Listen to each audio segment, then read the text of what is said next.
మీ ఎలాంటి వ్యాపార ప్రకటనలకైనా వెంటనే మా ఛానల్ సంప్రదించండి. శ్రీమాత్రే నమ. జయ గురు దత్తాత్రేయ నమ. సింహరాశి వారికి జూలై నెల మాస ఫలితాలు పరిశీలించినప్పుడు మరి ఈ నెల ప్రారంభంలో 3 శుభగ్రహాలు 12వ స్థానంలో సంచరించడం జరుగుతుంది. ఏదైనా ఒక గ్రహం 12వ స్థానంలో సంచరించినప్పుడే చాలా వరకు ఫైనాన్షియల్గా ఎక్కువ ధన వ్యయం జరుగుతూ ఉంటుంది. అటువంటిది ఒకేసారి 3 గ్రహాలు సంచరించడంతో ఈ సింహరాశి వారి మీద ఓవర్ బర్డెను, అధిక ధన వ్యయం అన్నది రావడం జరుగుతుంది. అంటే అన్నీ కూడా శుభగ్రహాలు అవ్వటం వల్ల ఏది కూడా తప్పనిసరిగా చేయవలసినటువంటి ఖర్చులే ఉంటాయి తప్ప ఇందులో పెద్దగా వేస్ట్ అయ్యేది అయితే ఏమి ఉండదు. అయితే జాతకుడు ఆలోచించి ఏది అవసరమో ఏది అనవసరమో నిర్ణయించుకొని దాని ప్రకారం ముందుకెళ్తేనే మంచిది. శుక్రగ్రహం దశమ తృతీయాధిపతిగా వ్యయస్థానంలో ఉండడం వల్ల వృత్తిపరంగా మీరు మారాలనే ప్రయత్నం నెరవేరుతుంది. అలాగే తప్పనిసరి పరిస్థితుల్లో స్నేహితులకు కానీ దగ్గర బంధువులకు కానీ వారికి ఏదో విధంగా ఆర్థికపరమైనటువంటి సహకారం చేయవలసి ఉంటుంది. అలాగే ఇదే సమయంలో గృహంలో అందమైనటువంటి ఫర్నిచర్ కొనడానికో ఖరీదైనటువంటి వాహనాలు కొనడానికో ధనవ్యయం జరుగుతుంది. కొంతమంది ఎంటర్టైన్మెంట్ కార్యక్రమాల్లో పాల్గొనడం అది జరుగుతుంటుంది. సాధారణంగా ఎవరైనా ఈ సింహరాశిలో సినిమా ఇండస్ట్రీలో కానీ ఉంటే వారు ఈ సమయంలో మీరు ఏదైనా ఒక కొత్త ప్రొడక్ట్ ఒక కొత్త సినిమా స్టార్ట్ చేయడం కానీ ఒక కొత్త ప్రొడక్ట్ స్టార్ట్ చేయడం కానీ జరుగుతూ ఉంటుంది. లేదంటే ఆగిపోయినటువంటి మధ్యలో ఆగిపోయిన కార్యక్రమాలు తిరిగి ప్రారంభించడం జరుగుతూ ఉంటుంది. మొత్తం మీద ఏంటంటే వ్యయస్థానంలో ఉన్నటువంటి శుక్రుడు మీకు వృత్తిపరంగా ఇన్వెస్ట్మెంట్ చేయవలసి ఉంటుంది. అలాగే ఫ్రెండ్స్కి, మిత్రులకి, బంధువులకి సహకారం చేయవలసి ఉంటుంది. అలాగే వ్యాపార అభివృద్ధికి అదనపు ఇన్వెస్ట్మెంట్ పెట్టవలసి ఉంటుంది. ఇక గురువు 12వ స్థానంలో ఉండడం వలన పుణ్యక్షేత్రాలు దర్శించడానికి, పిల్లల యొక్క ఎడ్యుకేషను, వాళ్ళ వివాహం, వారి యొక్క అవసరాలకి ధనం ఖర్చు పెట్టడం జరుగుతూ ఉంటుంది.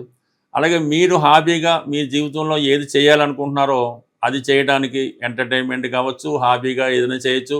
ఒక దేవాలయం కట్టించవచ్చు, ఇంట్లో ఏదన్నా మీ గృహాన్ని చాలా మంచి వస్తువులతో అలంకరించవచ్చు. బట్ ఏదైనా మీ యొక్క ఆనందానికి, మీలో ఉన్నటువంటి హాబీకి అనుగుణంగా కొంత ధనవ్యయం అన్నది జరుగుతూ ఉంటుంది. బట్ ఏదైనా గురువు 12లో ఉన్నప్పుడు ఆగిపోయినటువంటి పనులు తిరిగి ప్రారంభమవుతూ ఉంటాయి. మీరు విద్యకి సంబంధించిన విషయాల్లో ఏదైనా కొంతకాలం చదువుకొని మధ్యలో ఆగిపోయి ఉన్నా, ఆల్రెడీ కొంతకాలం క్రితం మీరు ఏదైనా డిగ్రీ కంప్లీట్ చేసి దాన్ని ఫర్దర్గా పీజీ చేయాలన్నా, డాక్టరేట్ చేయాలన్నా, విద్య అభివృద్ధి కొరకు మీరు కొద్దిగా ధనాన్ని వెచ్చించి మీరు ఇంకొక అదనపు డిగ్రీ సంపాదించడానికి కూడా ఇది కారణమవుతూ ఉంటుంది.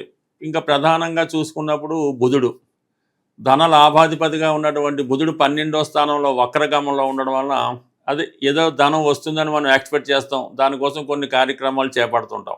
అయితే ఆ ధనం సకాలంలో రాకపోవడం వల్ల కొన్ని పనులు ఆగిపోవడం జరుగుతుంటుంది. అంటే ప్రస్తుతం గురువు వక్రించడం వల్ల అవకాశాలు అయితే 2-3 రకాలుగా మనకి కనబడుతుంటుంది. కానీ చివరికి రాబోతులో ఏది కూడా రావడం అన్నది చాలా వరకు ఇబ్బంది పెడుతూ ఉంటుంది. అందుకని రావాల్సిన ధనం సకాలంలో రాకపోవడం వల్ల కొద్దిగా మనం మాట పడవలసి రావడం కానీ, కొద్దిగా మనస్తాపం చెందడం కానీ జరుగుతూ ఉంటుంది.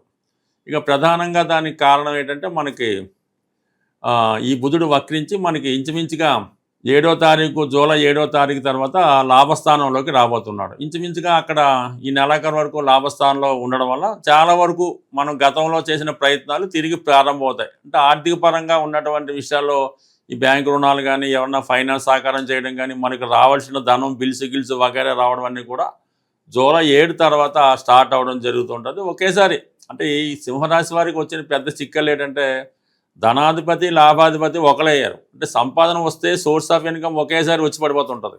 ఆగిపోయిందంటే మొత్తం టైట్ ఏర్పడుతూ ఉంటుంది. అందువల్ల ఇప్పుడు మళ్ళీ తిరిగి మీకు ఫ్లో ఆఫ్ మనీ ఏర్పడాలంటే మీరు జూలై 7 వరకు ఆగవలసిందే. జూలై 7 తర్వాత మీకు చాలా వరకు ఈ ఫైనాన్స్ సౌకర్యం పెరుగుతూ ఉంటుంది. ఇక కుజుడు కూడా చాలా బలంగా ఉన్నాడు. ప్రస్తుతం దశమ స్థానంలో చాలా దిగ్బలుడై ఉండడం వలన ఎవరు ఎన్ని ఇబ్బందులు పెట్టినా వృత్తి ఆగకుండా వృత్తిలో కమాండింగ్గా ఉంటూ మీరు చాలా స్ట్రిక్ట్గా వ్యవహరిస్తూ ప్రతి పని సంపూర్ణంగా పూర్తి చేయడం జరుగుతుంటుంది. వృత్తిపరంగా అదనపు బాధ్యతలు ఏర్పడతాయి. అయినప్పుడు కూడా ఎన్ని సమస్యలు ఎదిరినప్పుడు కూడా మంచి దృఢ సంకల్పంతో మీ కార్యక్రమాలు పూర్తి చేసుకోవడంలో చాలా వరకు ముందంజ వేయడం జరుగుతూ ఉంటుంది. బట్ ఏదైనా ఈ సింహరాశి వారికి ఈ సమయంలో ఎక్కువ ఇన్వెస్ట్మెంట్ చేసినప్పుడు కూడా అది ఉపయోగపరంగా ఉంటూ జీవితాంతం ఉపయోగపడంగా ఉంటుంది.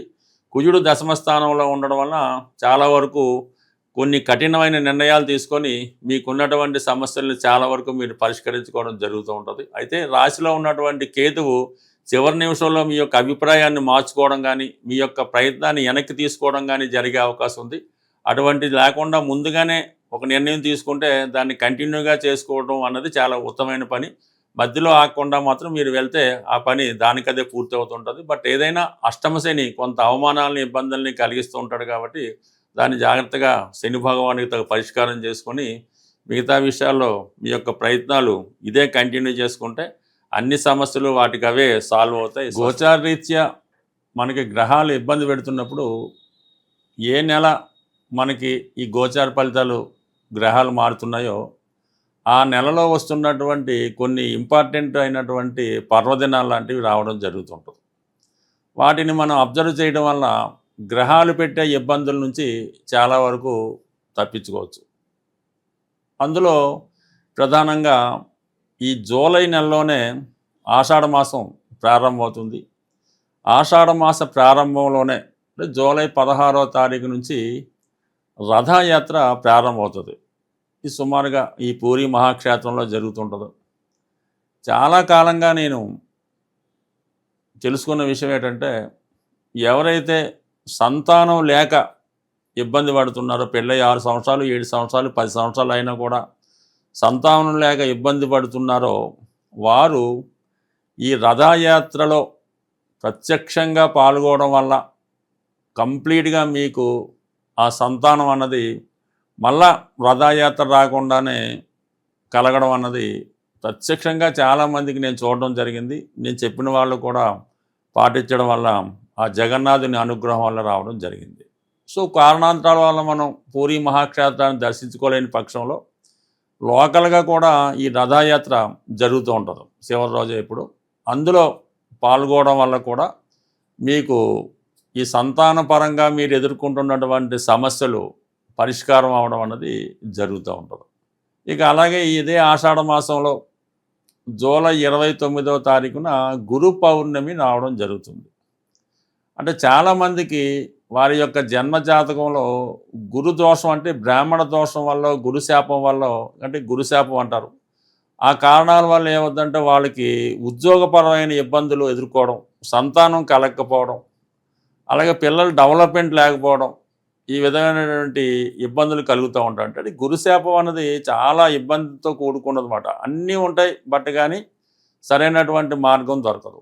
ఎవరైతే ఆ విధంగా ఇబ్బంది పడుతున్నారో ఈ గురు పౌర్ణమి జూలై 29వ రోజు మీకైతే గురువు ఎవరైతే ఉన్నారో ఆ గురువుని సత్కరించడం వల్ల వారి పాదాలకి నమస్కరించి ఆశీర్వాదం తీసుకోవడం వల్ల, అంటే గురువు అన్నప్పుడు మీకు కేవలం విద్య నేర్పే గురువు కాకుండా తల్లిదండ్రులు పెద్దవాళ్ళు అందరూ కూడా గురువు సమానులే.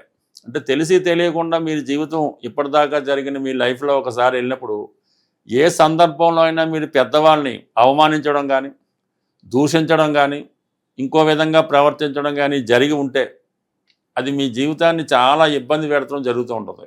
అటువంటి మీకు సంఘటన గుర్తుంటే వారిని ఒక్కసారి మీరు కలుసుకొని మీ పొరపాటుని వాళ్ళ దగ్గర ఒప్పుకొని ఒక్కసారి వాళ్ళ పాదాలకు నమస్కారం చేయడం వల్ల కంప్లీట్గా మీకు ఈ యొక్క గురువు యొక్క ఆశీర్వాదం లభిస్తుంది. అంటే గురు శాపం ఎంత ఇబ్బంది పెడుతుందో గురువు ఆశీర్వాదం కూడా అంత గొప్ప ఫలితాన్ని మీకు ఇవ్వడం జరుగుతుంటుంది. కాబట్టి మీ జీవితంలో ఎదుర్కొన్నటువంటి ప్రధాన సమస్యలకి ఈ జూలై నెలలో వచ్చినటువంటి ఈ 2 కూడా చాలా ఇంపార్టెంట్గా మీకు కారణం అవుతున్నాయి. కాబట్టి మరి ఏదన్నా మీ యొక్క జీవితాన్ని ఈ మంచి కార్యక్రమంలో పాల్గొంటే కంప్లీట్గా అంటే అది మనసుకు కష్టం అవుతుందా అలాంటిది ఏమొద్దు. బట్ ఏదైనా గురువు యొక్క ఆశీర్వాదం మీరు తీసుకోండి, కంప్లీట్గా మీ లైఫ్లో చేంజ్ అనేది రావడం జరుగుతుంది. అలాగే ఈ ఆషాఢ మాసం స్త్రీ దేవతలకి చాలా అనుకూలమైనటువంటి కాబట్టి మీ యొక్క కులదేవత కానీ మీ గ్రామ దేవత కానీ కంప్లీట్గా దర్శించుకొని మీ గ్రామ దేవతకి తగ్గ విధంగా ఆచార ప్రకారం వాళ్ళకి చీర జాకెట్టు పసుపు కుంకాలు ఇవ్వడం కానీ లేదంటే మీ యొక్క గ్రామదేవత కులదేవత వాళ్ళని ఆశీర్వాదం తీసుకోండి. కంప్లీట్గా ఈ గ్రామదేవతల ఆశీర్వాదం ఈ ఆషాఢ మాసంలో తీసుకోవడం వల్ల, విధి విధానంగా పూజ జరిపించడం వల్ల ఈ జీవితంలో మీ యొక్క అభివృద్ధి కంప్లీట్గా ముందుకు వెళ్ళడం జరుగుతుంది. స్వస్తి.